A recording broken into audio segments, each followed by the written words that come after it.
औज़ुबिल्लाहि बिस्मिल्लाहिर्रहमानिर्रहीम। कुश्ता साद हकीम बाबा सैफुल्ला की तरफ से मेरे तमाम दोस्तों को अस्सलाम वालेकुम व रहमतुल्लाहि व बरकातहू। जी तो दोस्तों, आज मैं क़ुव्वत ख़ास के रिलेटेड एक बड़ा अहम इशू होता है जिसको हम कहते हैं किल्लत मनी। किल्लत मनी का मतलब यह है कि मनी का कम बनना या फिर मनी का बनना बिल्कुल नाबूद हो जाना, यानी रुक जाना, मनी बनती नहीं है। तो इसके बड़े मुख्तलिफ असबाब होते हैं। खुश्की ज़्यादा होने की वजह से भी ये मर्ज़ लाहक हो जाता है। उसके बाद तरी ज़्यादा होने की वजह से भी ये इशू बनता है। उसके बाद खून की कमी होने की वजह से भी ये इशू आता है। मैदा और जिगर की सही निज़ाम हज़म के दुरुस्त ना होना भी इसका सबब होता है। तो इसके मुख्तलिफ असबाब होते हैं।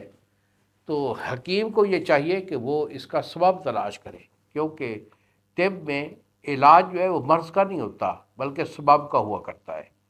तो अगर आपका कोई ऐसा इशू है कि किल्लत मनी लाहक हो गई है, और किल्लत मनी को हम कहते हैं खालिस नामर्दी, यानी 100% नामर्दी हो गई।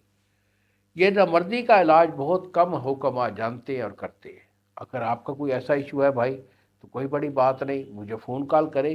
यही मेरे 2 नंबर हैं जो सामने स्क्रीन पर आ रहे हैं। तो दवाई मैं आपको भेज दूंगा, TCS वाला 2 दिन में डिलीवर करेगा। अगर आप मेरे पास आना चाहते हैं तो जंग शहर के अंदर ये मेरा दवाखाना है, इधर ही का मैं रहायशी हूँ, मरीज़ को मैं इधर ही चेक करता हूँ। इन्हीं अल्फाज के साथ इजाज़त दीजिए बाबा जी को। अस्सलाम वालेकुम व रहमतुल्लाहि व बरकातहू।